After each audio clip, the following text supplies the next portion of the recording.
essa matériazinha que a gente está dando aqui é a última matéria, tá? Do nosso livro, é o último módulo, né? Que vai falar sobre as células-tronco, as células embrionárias e, por último, o projeto Genoma. Tá? Não sei se vai dar tempo de falar hoje, mas a gente pelo menos já vai começar a falar. Tá? Cadê? A gente já viu. Não esqueçam de assinar o nome, tá? Lá na lista de chamada.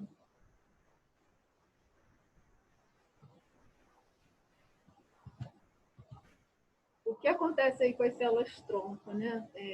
Infelizmente, a nossa medicina aqui no Brasil, né, não é igual em outros países, né? Não é todo mundo que acaba sendo beneficiado pelas células-tronco, né? Por nenhum processo biotecnológico, né? Apesar de os melhores processos biotecnológicos, melhores equipamentos, os melhores aparelhos de fazer exames, tanto de sangue quanto de imagem, os melhores aparelhos sempre estão nos hospitais públicos, tá? Por quê? E as técnicas de pesquisa também, que no hospital público aparece tudo que é doença, né? E doença não aparece só em pessoas pobres, né? Pessoa pobre, pessoa rica, qualquer doença aparece em todo mundo. Basta a gente estar vivo, a gente não é poste, né? Se fosse poste, tudo bem, mas a gente não é poste, então a gente está aí para pegar qualquer tipo de doença. E no final, mesmo esses doentes que têm dinheiro, eles acabam indo para hospitais de pesquisas, né? Que geralmente são hospitais públicos ou federais, né? Então, os equipamentos, os melhores equipamentos estão nesses hospitais. Por quê? Porque para o governo é melhor colocar nesses hospitais públicos, porque os hospitais públicos gastam mais insumos, porque fazem mais tipos de medicamentos, mais tipos de exames, né? Então, acaba todo mundo sendo beneficiado por isso. Né? Só que não, a gente sabe que não é bem assim, né? Porque tem gente que, próprios médicos, enfermeiras, né? Roubam os aparelhos, a gente vê aí na reportagem médico saindo com aparelho, né? Roubando aparelho do hospital. Infelizmente existe isso. Mas doença acontece com todo tipo de gente, né? Mas infelizmente as pessoas mais bem-sucedidas têm um tratamento por ter o dinheiro e poder, de repente, se submeter a uns exames e, de repente, o aparelho, naquele momento, está quebrado, né? No hospital está quebrado, não tem insumo, né? E ele pode fazer em outros locais, né? Também tem isso. Mas, a grosso modo, esses tipos de experiências, eles beneficiam várias e várias pessoas, né? Não sei se é verdade, né? A gente ouve falar, não sei se vocês também já ouviram, que teve um homem, acho que é japonês, que ele tem uma doença super rara e ele se congelou, né, para esperar alguém descobrir a cura dessa doença para ele ser tratado. Se vai dar certo ou não isso, a gente não sabe, tá? Se a gente vai conseguir descongelar ele, né, e ele voltar com vida, a gente não sabe, tá? Por quê? Porque é uma experiência nova, né? Nunca ninguém fez isso. Mas também não sei se é verdade. Eu até acho que é verdade, né? Mas que eles ficam encobrindo as coisas, né? Mas o pessoal fala aí no método meio científico que aconteceu isso sim, a pessoa está congelada. Por quê? Porque a pessoa tinha pouco tempo de vida e ia morrer de qualquer jeito, né? Então, ele se congelou, já que vai morrer de qualquer jeito, me mantém congelado, vou desacelerar meu metabolismo durante muito tempo, até tentar descobrir a cura da doença. Se conseguir descobrir a cura, me descongela, eu já ia morrer daqui a uma semana, 2 semanas, e se eu morrer depois, eu ainda estou no lucro, né? Mas daí é tudo hipóteses, né? A gente não sabe se é realmente isso. Então, aqui, ó. em relação às células-tronco ainda. Apesar do entusiasmo dos cientistas, das esperanças, né, depositadas por uma parcela considerável da população que poderá um dia beneficiar-se do conhecimento gerado nessa área, são necessárias muitas pesquisas, financiamentos e disposições políticas, éticas e morais para compor o cenário ideal em pleno desenvolvimento dessa área terapêutica. Por que isso? Financiamento porque tudo é um custo. E custo aí tem que gerar dinheiro para a gente fazer as experiências. E aqui no Brasil, essa área aí não é bem, não vou dizer bem remunerada, que também não é, mas não é bem, eles preferem dar dinheiro a outros ramos do que a parte da medicina, né?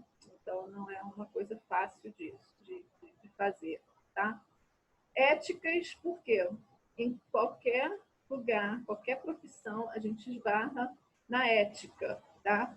Algumas pessoas utilizam a ética, né, para trabalhar, para fazer as coisas que tem que fazer de uma maneira corretamente e outras não, tá? Isso aí em qualquer profissão, tá?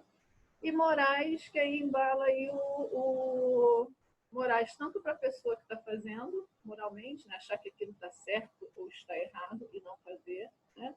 Quanto morais aí em relação ao cenário da igreja, né? Porque muita gente também acha que isso é errado, né? Tem religiões aí até que não vocês sabem aí que a Testemunha de Jeová não toma sangue, né? Se tiver alguma patologia que necessite tomar sangue, as Testemunhas de Jeová morrem, mas não tomam sangue, porque acham que está tomando, né, sangue de uma outra pessoa. Né? Eles não veem aquilo dali como uma forma terapêutica. Eles acham que estão tomando a alma de outra pessoa ali, né? Então, eles não utilizam isso. E também porque eles nas pesquisas que eles fazem, né, que eles fizeram, eles viram que tem uns remédios, né, que faz esse mesmo papel da doação de sangue, inserir o sangue no paciente. Só que esse remédio, ele tem uma demora maior para fazer a função. Por quê? Quando eu tomo sangue, eu injeto direto na minha veia. Ela vai direto para o sangue e vai direto para os órgãos que tem que ir. Eu tomando o remédio através do sistema digestório, né? Então, a função do remédio, fazer a função do remédio, vai demorar mais tempo. E às vezes aquela pessoa não tem aquele tempo hábil para isso. Tem que ser rápido, né? Tem que fazer isso rápido. Mas eles não tomam sangue de jeito nenhum. Se tomar sangue, eles são exonerados da igreja lá deles, porque isso daí é uma parte de ética que eles têm. Eles não podem fazer isso, tá? Então, aqui, as células tronco embrionárias, elas são capazes de formar qualquer tipo de célula. As células tronco adultas, não. Elas são mais restritas, não formam todos os tipos de células, não. Essas células tronco embrionárias, por ser bem mais jovens, elas formam qualquer tipo de célula. E ela se desenvolve a partir dos blastômeros. Blastômeros aqui, blastômeros, mórula, blástula, gástula e neurula, é o desenvolvimento do embrião, tá? Assim que o embrião foi formado, né, durante o processo de fecundação, ele passa por esses processos aqui de divisão celular, tá?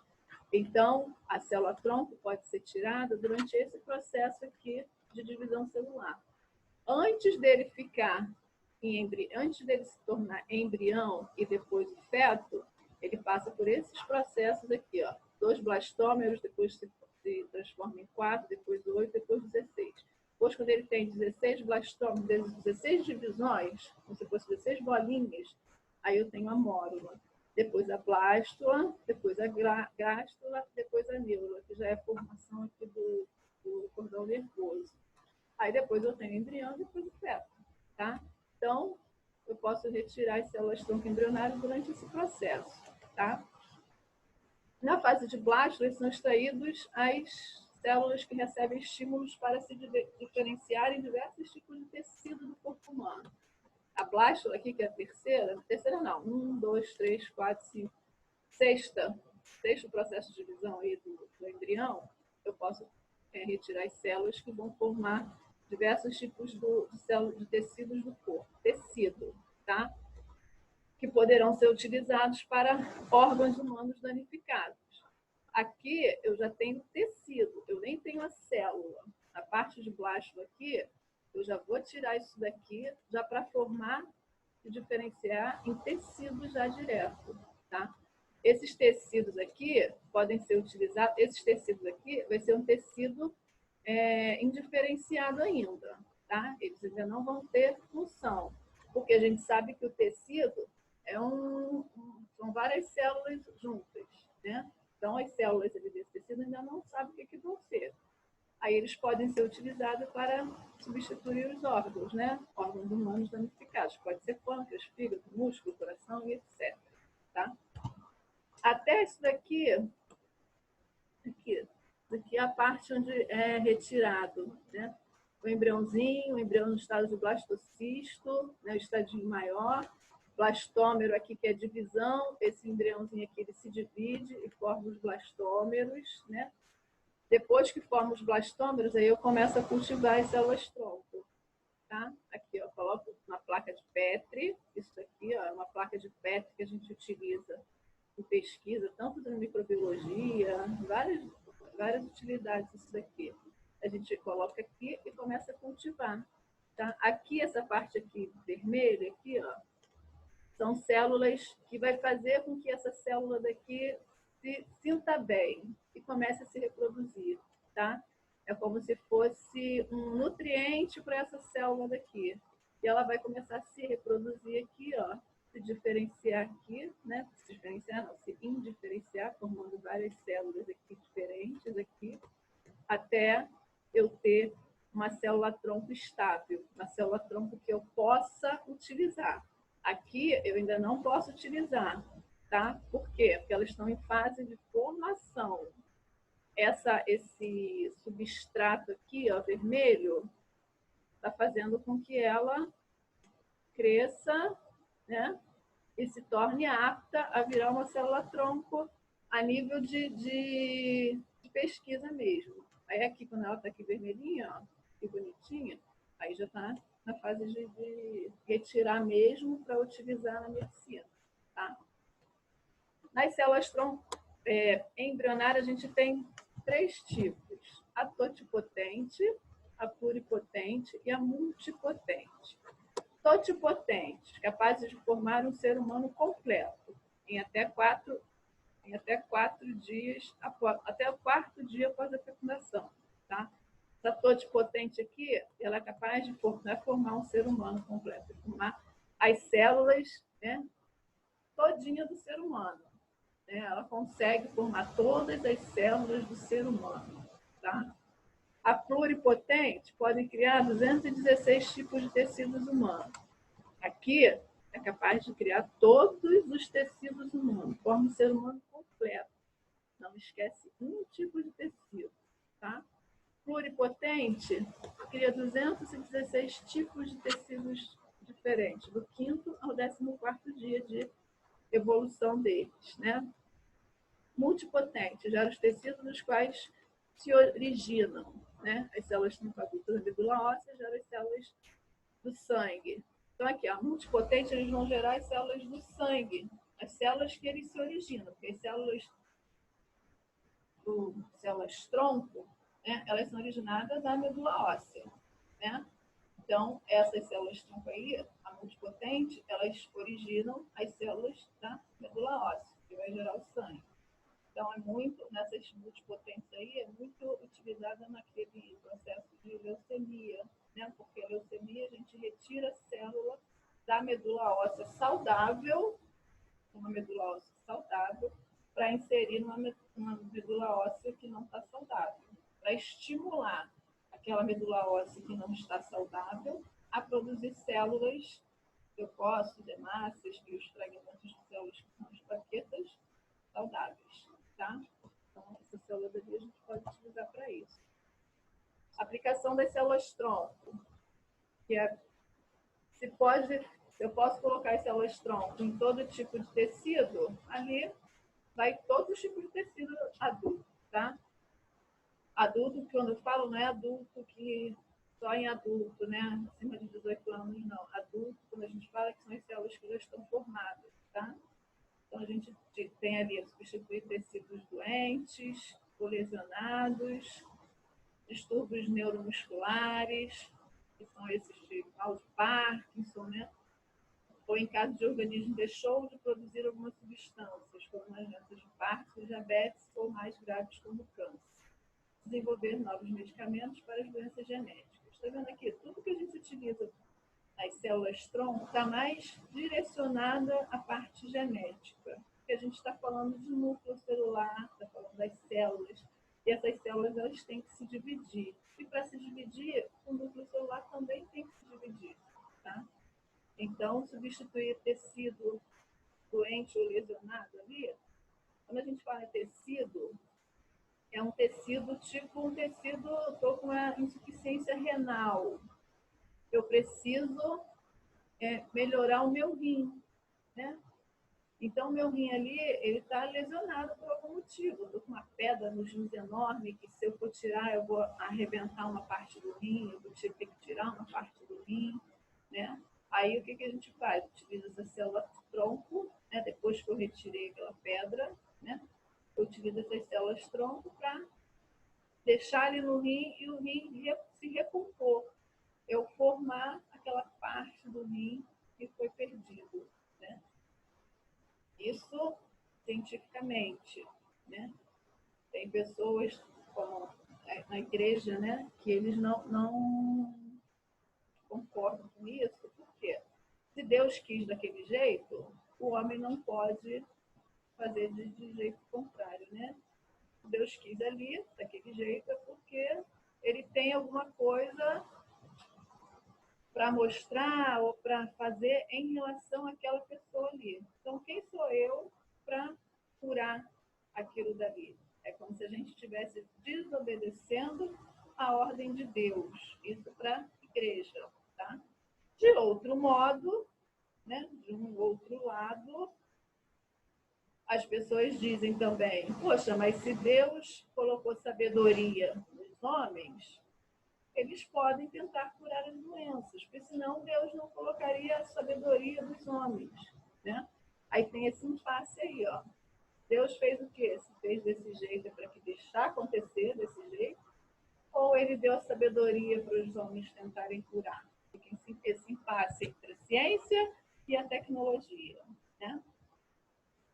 Ali, ó, transplante medula óssea, autotransplante. Problema, rejeição orgânica dos pacientes. Quando rejeita, né? O órgão não é dele e ele acaba rejeitando. Ele provoca uma inflamação e não admite que aquele órgão ele seja implantado e acaba morrendo aquele órgão ali, né? Aí tem que depois tentar fazer um outro transplante, se der, se tiver tempo hábil, né? Ou tentar fazer outra coisa. Solução: análise de compatibilidade dos antígenos leucocitários. Aqui, solução para que não haja rejeição é fazer essa análise aqui dos antígenos leucocitários. Por quê?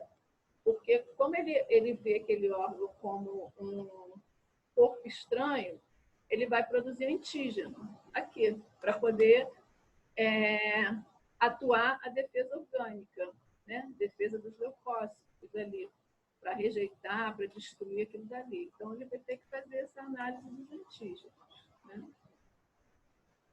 Vamos passar aqui para outra coisa. Isso aqui depois a gente, se der tempo, a gente volta. No Brasil, aqui como é que funciona? Em 2005, deputados brasileiros aprovaram a Lei de Biossegurança no seu artigo 5. Autoriza o uso de pesquisa de células-tronco embrionárias. Em 2005. Isso aí já estava cansado de fazer lá nos Estados Unidos, nesses países de primeiro mundo, mas aqui no Brasil foi autorizado em 2005.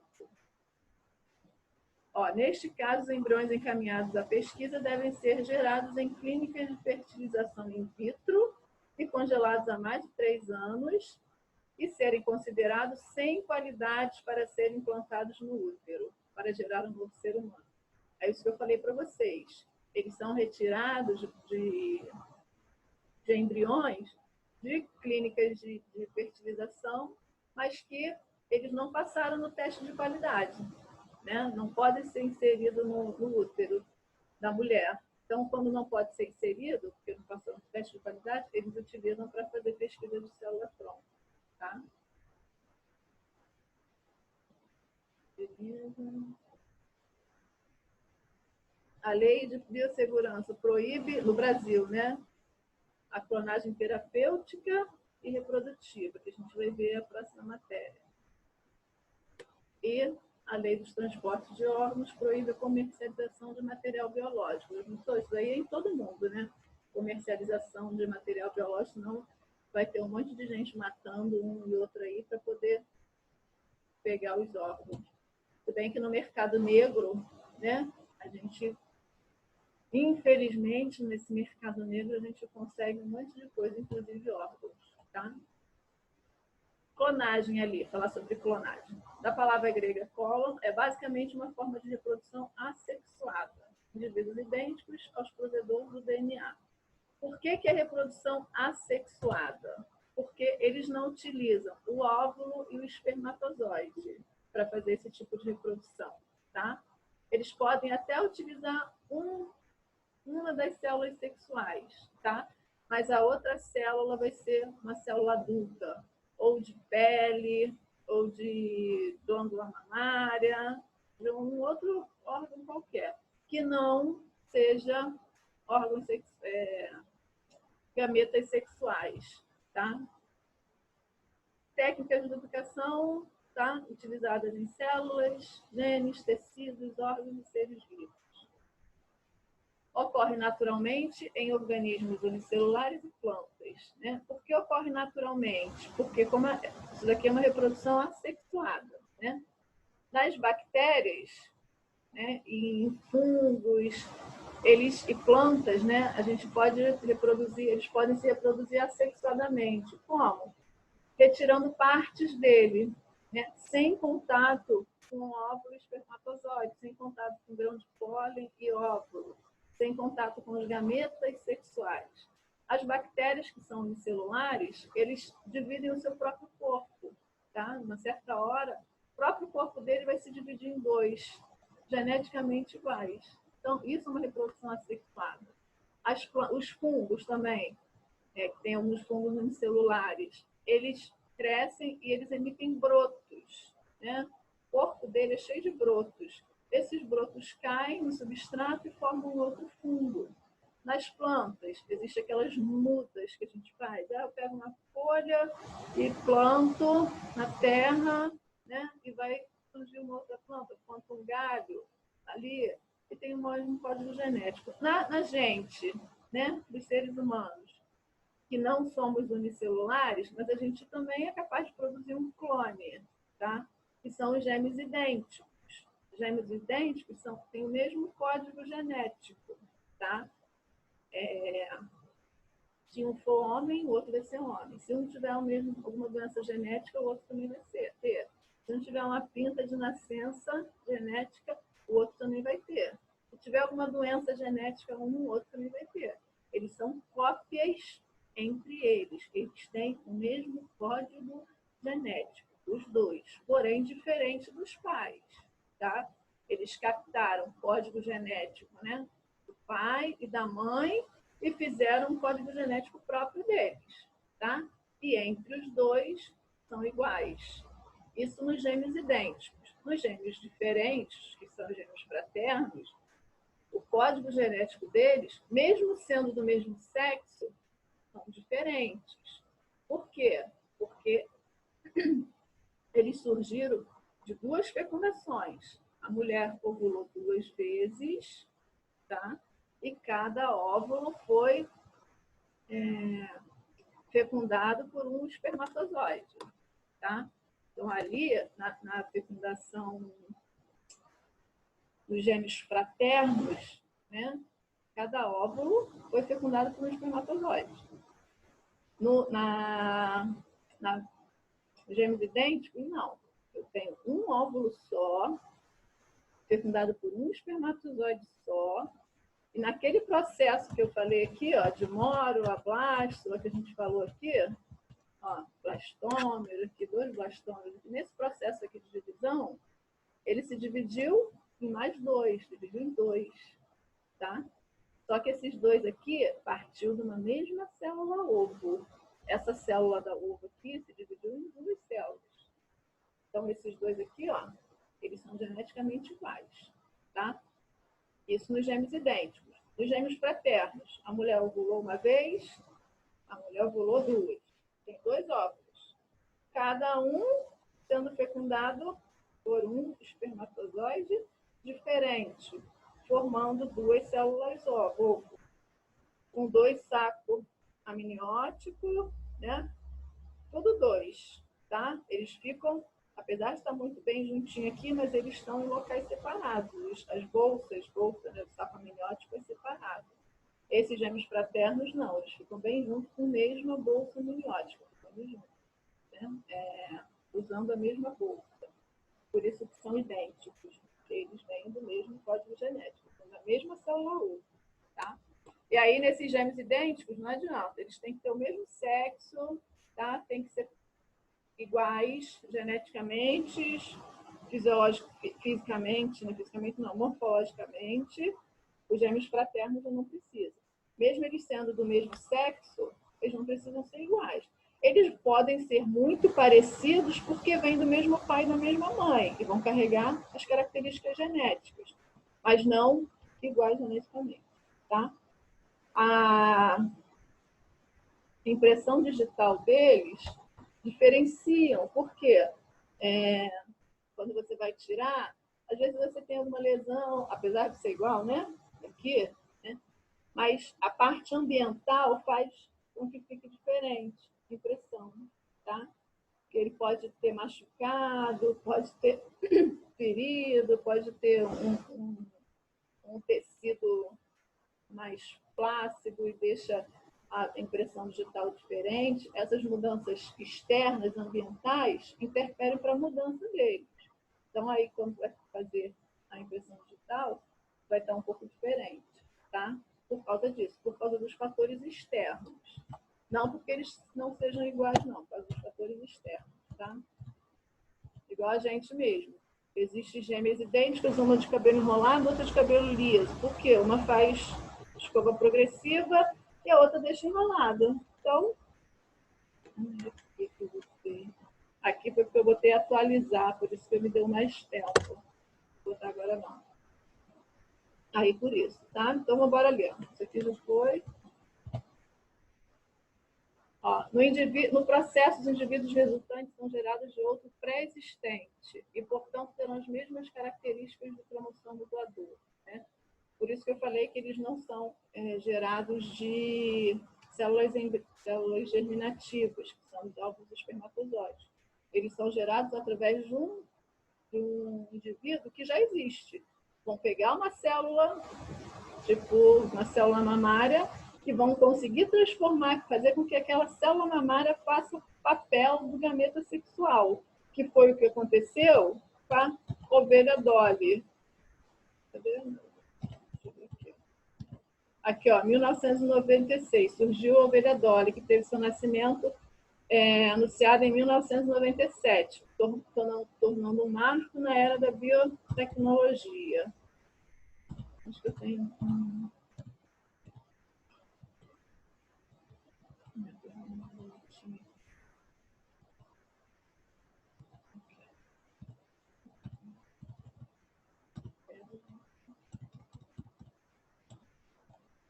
Aqui, ó. Ela, que eu falei para vocês aqui, ó. Elas pegaram, removeram uma célula mamária de uma ovelha, tá? Aí tirou o núcleo dessa célula mamária, tá? E pegou o óvulo, uma célula germinativa de outra ovelha, tá? O que ela fez?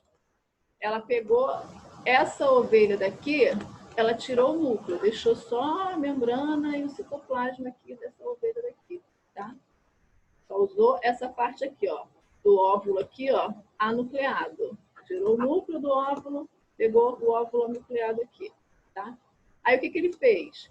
Ela pegou o núcleo dessa célula daqui, mamária, e fixou nesse óvulo que estava sem núcleo, tá? Pegou o óvulo, tirou o núcleo, deixou aqui. Só que ela tem, para a gente se desenvolver, a gente tem que ter o óvulo, né? O óvulo não, o núcleo. Aí ela simplesmente colocou o núcleo, tá? Que foi tirada das células mamárias aqui, ó. Botou o núcleo. Virou uma célula germinativa aqui, ó. Virou uma célula germinativa. Essa célula germinativa foi virando o embriãozinho aqui, ó. Foi se dividindo até formar um embriãozinho aqui. Quando formou o embriãozinho, ele implantou numa terceira ovelha, tá? Tá vendo aqui, ó? Aqui eu tirei a célula mamária dessa ovelha daqui, ovelha 1, né? E tem uma raça aqui que eu não estou conseguindo ler por causa que está aqui, né? Ovelha 1 aqui, vamos ver aqui. Tirou a célula, o óvulo dessa ovelha 2 aqui, beleza. Tirou o óvulo e tirou o núcleo do óvulo. Trouxe para cá. Aí, através da eletrofusão, ele inseriu o óvulo da ovelha que tirou ali as células mamárias nessa célula daqui, ó, que já estava sem núcleo. E essa célula daqui, que não foi, né, que não obteve o núcleo do óvulo, e sim da glândula mamária, tá? Ela se desenvolveu e formou um embrião. Com as técnicas que eles utilizaram, ela se desenvolveu e formou um embriãozinho que foi implantado numa terceira ovelha. Ó, primeira, segunda, terceira ovelha. Essa ovelha daqui, ela é igual a essa daqui, tá vendo? Ela é igual a essa. Tá? Só que o núcleo que eu tirei da ovelha era dessa daqui. Tá? Então, as características hereditárias da ovelha que nasceu vai ser dessa daqui. Porque o núcleo que eu tirei foi dessa ovelha aqui. Então, vai ter que ter essas características hereditárias aqui. Tanto é, ó, que quando a ovelha Dolly nasceu, ela nasceu uma ovelha igual a essa daqui, a que originou. Tá? Que é essa Findorset aqui, ó. Igual a essa. Essa daqui só foi a barriga de aluguel, tá? Só gerou a ovelha, só ficou ali para ela se desenvolver. Mas o código genético da ovelha é dessa daqui. Por quê? Porque eu retirei o núcleo dessa ovelha daqui. Retirei o núcleo dessa célula. Então, essa minha célula não teve poder para dizer, não, ela vai ser parecida comigo, não teve esse poder, tá?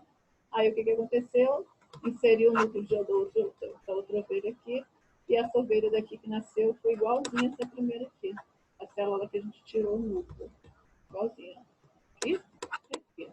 E não foi de célula, e a reprodução assexuada, por quê? Porque quem gerou ela foi uma célula mamária, não foi óvulo nem espermatozoide. Tá? Vamos ficar. Aqui é a ovelhinha, ó. Bonitinha aqui, a ovelhinha adora. Ela morreu cedo, essa ovelha, tá? Porque, como ela foi retirada de uma célula mais velha, ela teve vários problemas de velhice, osteoporose, um monte de coisa aí, né? E ela morreu cedo, não durou muito tempo, não, tá? Mas a gente continua isso na próxima, só para finalizar mesmo, a gente continua isso na próxima aula. Tá tudo bem? Alguma dúvida? Todo mundo me ouviu agora? Vou encerrar aqui, tá, gente? Vou poder gravar aqui. Tudo bem? Tchau, professora. Tchau, Sara. Fique com Deus. Ó, vou colocar uns vídeos depois lá para vocês, tá? Além desses vídeos aqui da gravação, vou colocar umas coisas lá para vocês lerem, tá? Vocês não deixam de ler, não. Acho que é bom, tá? Tá. Beijo. Beijo. Tchau. Bom final de semana. Bom início.